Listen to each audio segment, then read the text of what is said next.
దేనికైనా ఒక లిమిట్ ఉంటుంది. నువ్వు నీ బిహేవియర్తో నా సహనానికున్న లిమిట్స్ క్రాస్ చేసేలా చేస్తే నేనేదైనా చేయగలనని గుర్తుంచుకో అని వార్నింగ్ టోన్తో అన్నాడు వసంత్. యునో వాట్, సమస్యలు ఏమీ చేయలేవు. ఎందుకంటే నువ్వొక సాదాసీదా మిడిల్ క్లాస్ ఫ్యామిలీ మ్యాన్వే. ఒక అడుగు ముందుకు వేయాలన్నా వెనక్కి వేయాలన్నా నీకు నీ ఫ్యామిలీ అడ్డు వస్తూనే ఉంటుంది. పైగా నువ్వు నాకు విడాకులు ఇవ్వడం అనేది జరగని పని. మనం విడిపోతే నీ చెల్లికి పెళ్లి సంబంధాలు కుదరవు కదా అని నవ్వింది సునీత. ఆమె మాటలు తన మనసుని బాధిస్తుంటే విసురుగా బాల్కనీలోకి వెళ్ళిపోయాడు వసంత్. అతని ఫీలింగ్స్ని ఏమాత్రం పట్టించుకోకుండా హ్యాపీగా మత్తుగా నిద్రపోయింది సునీత. మరుసటి రోజు సునీతని బాల్కనీలోకి వచ్చేంతవరకు కూడా రూంలోకి రాలేదు వసంత్. రాత్రంతా ఇక్కడే ఉన్నావు, చాలంటే అంతిష్టమా అని వెటకారంగా అడిగింది సునీత. సమాధానం చెప్పకుండా విసుగ్గా చూశాడు అతను. నీ చెల్లి కోసం ఓ మంచి సంబంధం చూశాను అని చెప్పింది సునీత. ఈసారి ఆమె మాటకు ఆశ్చర్యపోయాడు. ఎందుకలా చూస్తావు? సైలెంట్గా ఉంటే కోడలి బాధ్యత తెలీదంటావు. ఇలాంటి మంచి పనులు చేస్తే నమ్మవు. ఏంటో నువ్వు అని భుజాలు ఎగరేసింది సునీత. ఇంతకీ ఎవరి గురించి చెబుతున్నావు? మంచి ఫ్యామిలీయేనా అంటూ ఆమె మాటను తీసేయలేక అడిగాడు వసంత్. మంచి ఫ్యామిలీ, నా ఫ్రెండ్ తమ్ముడే అబ్బాయి అని చెప్పింది సునీత. నీ ఫ్రెండ్ ఫ్యామిలీ అయితే మంచి ఫ్యామిలీ ఎలా అవుతుంది వదినా అంటూ లోపలికొచ్చి వసంత్ కోసం కాఫీ ఇచ్చింది మానస. వాట్ డూ యు మీన్ అని కోపంగా అడిగింది సునీత. నీ ఫ్రెండ్ అంటే నీ ఆలోచనలకు తగ్గట్టే ఉంటుంది కదా. సారీ, నాకు మరో సునీత అవ్వాలని లేదు అని మొహం మీదే మొహమాటం లేకుండా చెప్పి అక్కడ్నుంచి వెళ్ళిపోయింది మానస. హౌ డేర్ షీ, చూసావా నీ చెల్లికి ఎంత పొగరు అని అక్కసుగా అంది సునీత. నేను తనలా ఆ యాంగిల్లో ఆలోచించలేదు అని చెప్పి అక్కడ్నుంచి వెళ్ళిపోయాడు వసంత్. అంటే నువ్వు కూడా తన మాటల్ని సమర్థిస్తున్నావన్నమాట. రేప్ కేసులో కొన్నాళ్లు జైల్లో ఉండి బయటికొచ్చిన నా ఫ్రెండ్ తమ్ముడికి ఎలాగోలా పెళ్లి జరిగేలా చేస్తే నాకు 5 లక్షలు ఇస్తానంది నా ఫ్రెండ్. వాడికి ఈ మానసను అంటగడితే 2 రకాలుగా నేను లాభపడొచ్చనుకుంటే ఒక్క మాటతో నా ప్లాన్ ఫెయిల్ చేశారు. ఛా అని విసుగ్గా అనుకుంది సునీత. త్వరగా ఫ్రెష్ అయి రెడీ అయ్యాక టిఫిన్ చేసి ఆఫీస్కి బయలుదేరాడు వసంత్.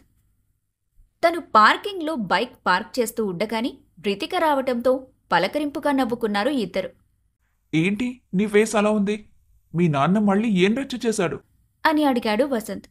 రచ్చ కాదు, పెళ్లి సంబంధం తీసుకొచ్చాడు అని చెప్పింది రితిక. వాట్? మీ నాన్నకంత బాధ్యత ఎప్పుడు తెలిసింది అని ఆశ్చర్యంగా అడిగాడు వసంత్. బాధ్యత గడిద గుడ్డ. చాలా రోజుల నుండి ఆ వైన్ షాప్ ఓనర్ నన్ను ఇబ్బంది పెడుతున్నాడని చెప్పాను కదా. ఇప్పుడు వాడినే పెళ్లి చేసుకోమని మా నాన్న గొడవ చేస్తున్నాడు అని డల్గా చెప్పింది రితిక. నిన్ను కన్నాడు కాబట్టి ఆగిపోతున్నాను గాని వేరొకరయ్యుంటే ఈ పాటికి ఆ ముసలాన్ని జైల్లో వేసేవాణ్ణి అని చిరాగ్గా అన్నాడు వసంత్. నేను కూడా నన్ను కన్నాడు కాబట్టి ఇంత ఓపిగ్గా భరిస్తున్నాను. సరేలే, ఇవన్నీ మనకు ఎప్పుడు ఉండే టెన్షన్సే కదా. ఇక వదిలేసి వర్క్ సంగతి చూద్దాం పదా అని నవ్వుతూ అంది రితిక.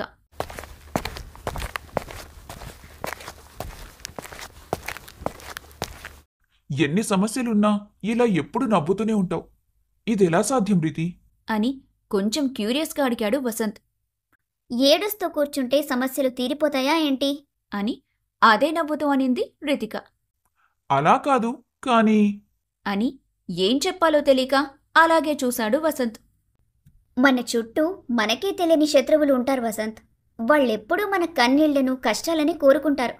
మనం కొంచెం డల్గా కనిపించినా వాళ్ళకి పండగ జరుగుతున్నంత హ్యాపీగా ఉంటుంది. అలాంటి మనుషులకు హ్యాపీగా ఉండే ఛాన్స్ ఇవ్వటం నాకిష్టం లేదు. అందుకే నా వీక్నెస్ని ఎప్పుడూ బయట పెట్టకుండా ఇలా నవ్వుతూ మేనేజ్ చేస్తూ ఉంటాను. దీనివల్ల మనకు నష్టం లేదు, అలాగని లాభం కూడా లేదు. అదో సెల్ఫ్ సాటిస్ఫాక్షన్ అంతే. కావాలంటే నువ్వు కూడా ట్రై చెయ్యి అని చెప్పింది రితిక. నా వల్ల కాదమ్మా. నా మనసులో ఏదుందో అది నా మొహంలో కొట్టొచ్చినట్టు కనిపిస్తుంది. నీలాగా అన్నిటికీ నవ్వుతూ బతికేయటం నేనింకా నేర్చుకోలేదులే అని నవ్వుతూ చెప్పి తన క్యాబిన్లోకి వెళ్ళిపోయాడు వసంత్. ఆ రోజంతా ఎవరి పనిలో వాళ్ళు బిజీగా గడిపేశారు. సాయంత్రం ఆఫీస్ అయిపోయాక రితిక తన ఇంటికి వెళ్ళిపోతే వసంత్కి మాత్రం ఇంట్లో సునీత పెట్టే టార్చర్కి వెళ్లాలనిపించక ఫ్రెండ్తో చిట్ చాట్ చేస్తూ ఆఫీస్లోనే ఉండిపోయాడు. గంట తర్వాత రితిక నుండి కాల్ వస్తుంటే లిఫ్ట్ చేశాడు వసంత్. హలో హలో వసంత్ అని కంగారుగా పిలిచింది రితిక. రితి, ఏమైంది? అంత కంగారుగా మాట్లాడుతున్నావేంటి? అని అనుమానంగా అడిగాడు వసంత్.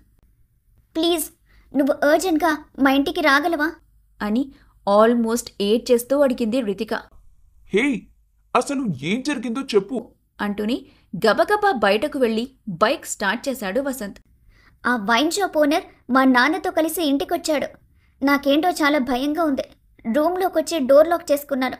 నాకు చాలా టెన్షన్గా ఉందిరా, త్వరగా రాగలవా అని గబగబా మాట్లాడుతూ అడిగింది ఆమె. నువ్వేం టెన్షన్ పడకుండా ఒక 10 మినిట్స్ అలాగే రూమ్లో ఉండటానికి ట్రై చెయ్యి. నేను ఆల్రెడీ స్టార్ట్ అయ్యాను అని చెప్పాడు వసంత్. అలాగే అని కాల్ కట్ చేసింది రితిక. చాలా ఫాస్ట్గా డ్రైవ్ చేస్తూ ఆమె ఉండే బస్తీకి చేరుకున్నాడు వసంత్. రితిక ఇంటి ముందు జనాలు గుమిగూడి పెద్దగా అరుపులు వినిపిస్తుంటే గబగబా ఆ గుంపులోకి పరిగెత్తాడు అతను. రాజేశంతో పాటు వైన్ షాప్ ఓనర్ కూడా రితిక మీద పెద్దగా అరుస్తున్నారు. మరోవైపు ఒక డోర్ విరగ్గొట్టినట్టుగా ముక్కలు పడున్నాయి. అదంతా చూడగాని మ్యాటర్ అర్థమై కోపం నశాళానికంటింది వసంత్కి. వెనక ముందు ఆలోచించకుండా వైన్ షాప్ ఓనర్ని గట్టిగా కొట్టేశాడు వసంత్. ఎవడ్రా నువ్వు? నేనెవరో తెలుసా? నా మీదే చేయి చేసుకుంటావా అని ఆవేశంగా పైకి లేచాడు పందికొక్కులా ఉన్న వైన్ షాప్ ఓనర్. నువ్వు ఎవడైతే నాకేంట్రా? ఆడపిల్ల తండ్రిని మందుకి బానిస చేసి ఇలా నలుగురిలో ఇబ్బంది పెట్టడానికి కాస్త కూడా సిగ్గుగా అనిపించట్లేదా అని అసహ్యంగా చూశాడు వసంత్. దాని బాబుకు లేని నొప్పి నీకేంట్రా అని అడిగాడు అతను. వసంత్ నా ఫ్రెండ్ అని గట్టిగా చెప్పింది రితిక. ఫ్రెండ్ మాత్రమేనా, ఇంకేమైనానా అని వంకరగా అడిగాడు అతను. అయినా అబ్బాయిలతో నీకేంటి స్నేహాలు అని అప్పటికే తాగేసుండటంతో తూలుతూ అడిగాడు రాజేశం. నువ్వు సరిగ్గా ఏడిస్తే నాతో స్నేహం చేయాల్సిన అవసరం తనకొచ్చేదే కాదు అని కోపంగా అన్నాడు వసంత్. ఇదిగో రాజేశం, వీడే నిన్న నీ కూతుర్ని బండి మీద షికార్లు తిప్పింది. అసలు వీళ్ళిద్దరి మధ్య ఉన్న సంబంధమేంటో కనుక్కో అని ఎగదోశాడు వైన్ షాప్ ఓనర్. ఎవడే వీడు? నాకు తెలియకుండా ఏం చేయాలనుకుంటున్నావు అని అరిచాడు రాజేశం. సిగ్గు లేకుండా మాట్లాడకు. బయట అందరూ చూస్తుండగా నీ కూతురితో ఇలా మాట్లాడడానికి కాస్తైనా బుద్ధుండాలి అని అన్నాడు వసంత్. నా కూతురు నా ఇల్లు, నా బస్తీ, నా ఇష్టం. మధ్యలో నీకేంట్రా? ముందు నువ్విక్కడి నుండి వెళ్ళిపో అని అన్నాడు రాజేశం. నువ్వో వాడు ఇంట్లో నుండి వెళ్ళిపోయే వరకు నేనెక్కడికి వెళ్ళను అని గట్టిగా చెప్పాడు అతను. నా ఇంట్లో నుండి నన్నే వెళ్ళిపోమంటావా? మేం వెళ్తే మీరేం చేద్దామని అని ఇద్దరినీ కోపంగా చూస్తూ అడిగాడు రాజేశం. నోటికొచ్చినట్టు వాగితే తండ్రివని కూడా చూడను నాన్న. పోలీస్ స్టేషన్లో పెట్టిస్తాను అని చాలా కోపంగా అరిచింది రితిక. పెట్టిస్తావు. ఉద్యోగం ఉంది, 4 డబ్బులు సంపాదిస్తున్నావు, పైగా వీణ్ణి వెతుక్కున్నావు కదా, అందుకే నీకు తండ్రి లేకపోయినా పర్వాలేదు అని దొంగ కన్నీళ్లు పెట్టుకున్నాడు రాజేశం. పిచ్చి పిచ్చిగా వాగకు. మేమిద్దరం స్నేహితులమని చెబుతుంటే నీకు అర్థమవ్వట్లేదా? ఒంటరిగా పెళ్ళిడుకు వచ్చిన కూతుర్ని ఇంట్లో పెట్టుకొని వీడిని తీసుకొచ్చిన నీ ఉద్దేశమేంటి అని గట్టిగా అడిగాడు వసంత్. ఈ అబ్బాయి నా కూతుర్ని పెళ్లి చేసుకుంటానని చెప్పాడు. కోట్ల ఆస్తుంది, లక్షల్లో సంపాదిస్తున్నాడు, అందుకే ఒప్పుకున్నాను అని గొప్పగా చెప్పాడు రాజేశం. వాటితో పాటు లెక్కలేనన్ని కేసులు కూడా పోలీస్ స్టేషన్లో నీలుగుతున్నాయి. వాటి సంగతేంటి నాన్న? వీడు వచ్చిపోయే అమ్మాయిలని వంకరగా చూస్తాడు. అంతకు మించి చేతులు వేసి అసభ్యంగా ప్రవర్తిస్తాడు. పైగా ఒకరిద్దరి మీద మర్డర్ అటెంప్ట్ చేసినట్టు కేసులు కూడా ఫైల్ అయ్యున్నాయి. నువ్వు చెప్పినట్టు వీడిని పెళ్లి చేసుకుంటే రేపో మాపో ఎవడో పగబట్టి వీడిని చంపేస్తాడు.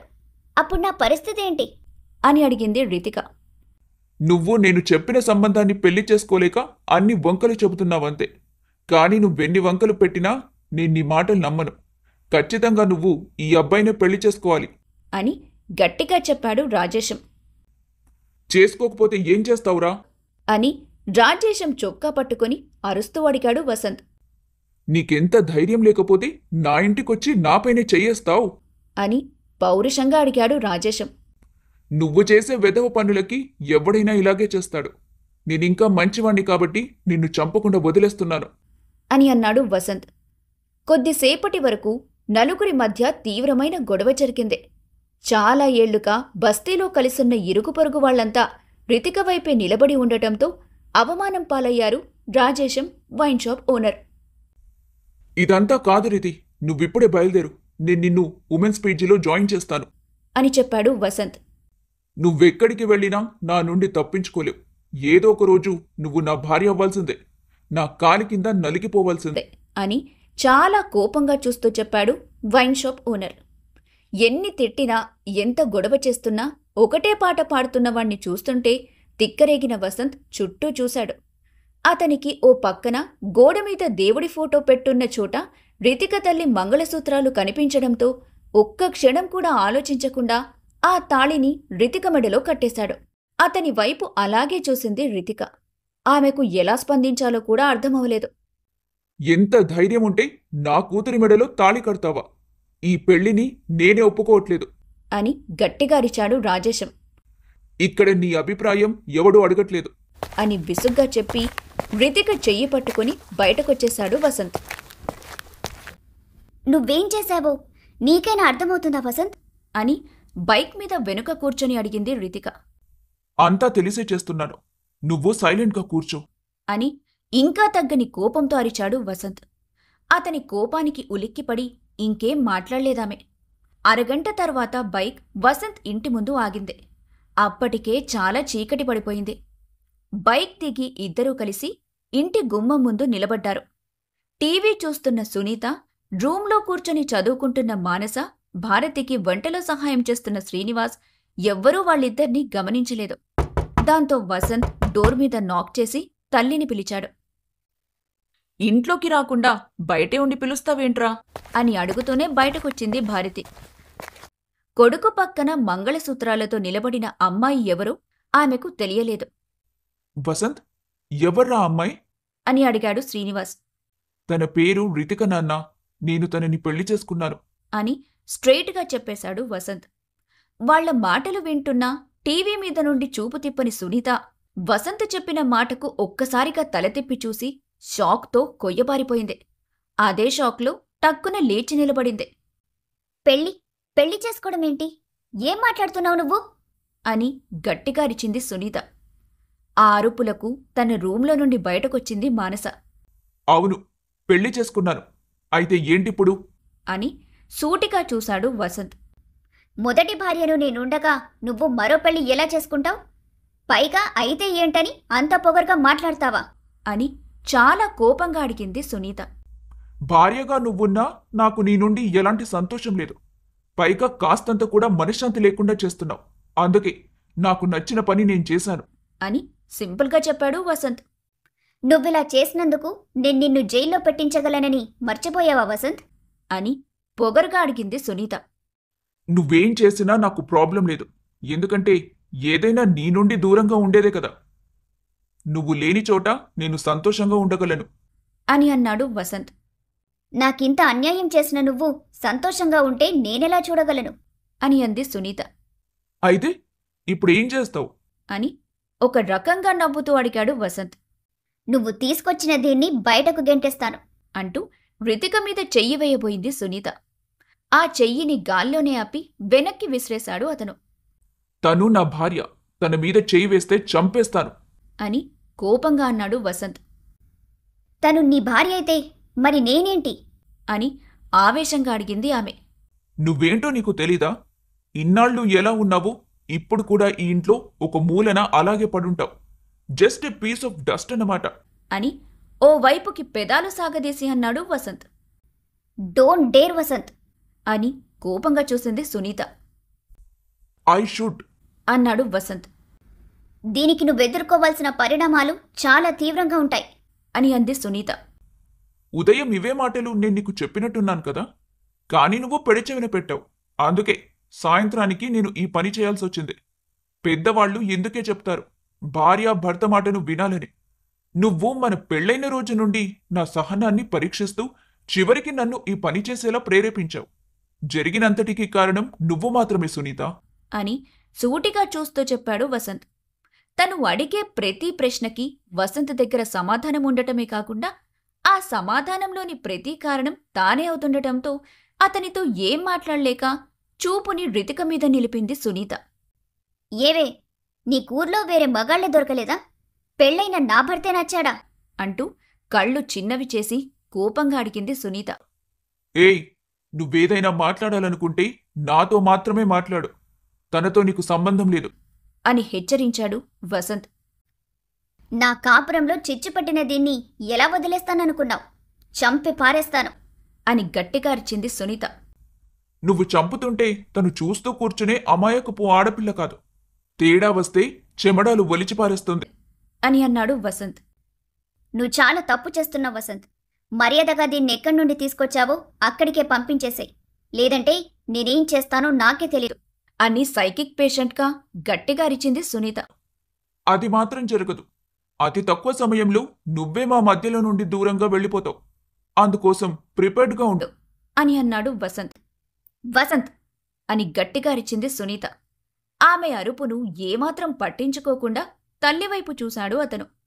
చాలాసేపటి నుండి టెన్షన్ పడిపోతూ ఎవరు మాట్లాడుతుంటే వాళ్ల వైపు చూస్తూ నిలబడటం మాత్రమే చేస్తున్న ఆవిడ వెంటనే పూజగదిలోకి వెళ్లి నిమిషం తర్వాత బయటికొచ్చి వసంత్ రితికలకు కలిపి హారతిచ్చి లోపలికి రమ్మని పిలిచింది. ఇంట్లో పెద్దవాళ్లే కదా మీరు. మీ కొడుకు చేసిన పనిని సమర్థిస్తున్నారా?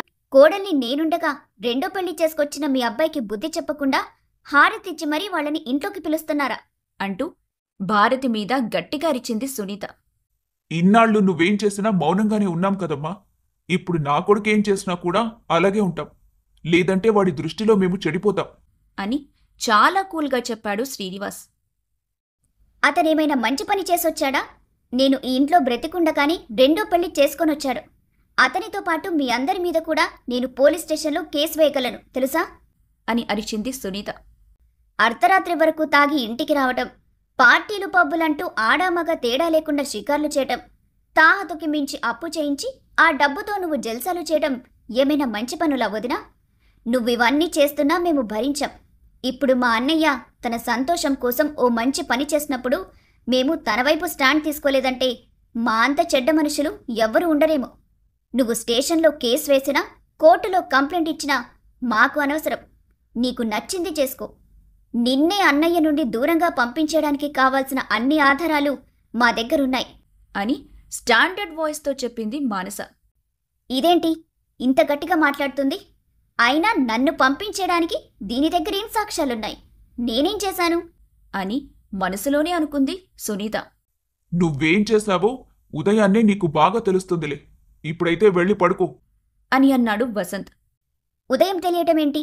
ఏం చేయబోతున్నావు అని అనుమానంగా అడిగింది సునీత. నేనేం చెయ్యను, అంతా నువ్వే చేస్తావు అని అదే నవ్వుతో చెప్పాడు వసంత్. ఏమీ అర్థమవ్వట్లేదామెకు. బుర్రంతా పిచ్చి పట్టినట్టు అవుతుంటే ఒక్క క్షణం కూడా ఆ ఇంట్లో నిలబడలేక రూంలోకి వెళ్లి డ్రెస్ చేంజ్ చేసుకుని క్యాబ్ బుక్ చేసుకుని 10 నిమిషాల్లో పబ్కి స్టార్ట్ అయింది సునీత. ఆమె ఎక్కడికి వెళ్తుందో ఆ ఇంట్లో అందరికీ తెలుసు కాబట్టి ఎవ్వరూ పెద్దగా టెన్షన్ పడలేదు. అయ్యయ్యో వసంత్, తను ఎక్కడికో వెళ్ళిపోతుంది, వెళ్ళి చూడు అని కంగారుగా అంది రితిక. ఎక్కడికి వెళ్ళినా ఉదయానికొచ్చేస్తుంది అని అంది మానస. మీరంతా అంత లైట్ తీసుకుంటారేంటి? తను ఆడపిల్ల, పైగా బాధలో ఉంది అని అదే కంగారుతో చెప్పింది రితిక. ఆ విషయం ఆ అమ్మాయి మర్చిపోయి చాలా రోజులైందిలేమ్మా. అందుకే మేము కూడా ఇప్పుడిప్పుడే ధైర్యంగానే ఉంటున్నాం అని చాలా నార్మల్ వాయిస్తో అన్నాడు శ్రీనివాస్. ఇదంతా ఏంటి వసంత్? అసలేం జరుగుతుంది ఇక్కడ? నువ్వు చూస్తే అలా మాట్లాడుతున్నావు, వీళ్ళు చూస్తే ఇలా మాట్లాడుతున్నారు. అసలు నా మెడలో తాళినెందుకు కట్టావురా అని అడుగుతూనే ఫ్రస్ట్రేషన్తో అతని భుజం మీద గట్టిగా కొట్టింది రితిక. కొట్టకే, తగులుతుంది అని భుజాన్ని రుద్దుకుంటూ చెప్పాడు వసంత్. తగలాలనే కొట్టాను అని పళ్ళు నూరుతూ అంది రితిక.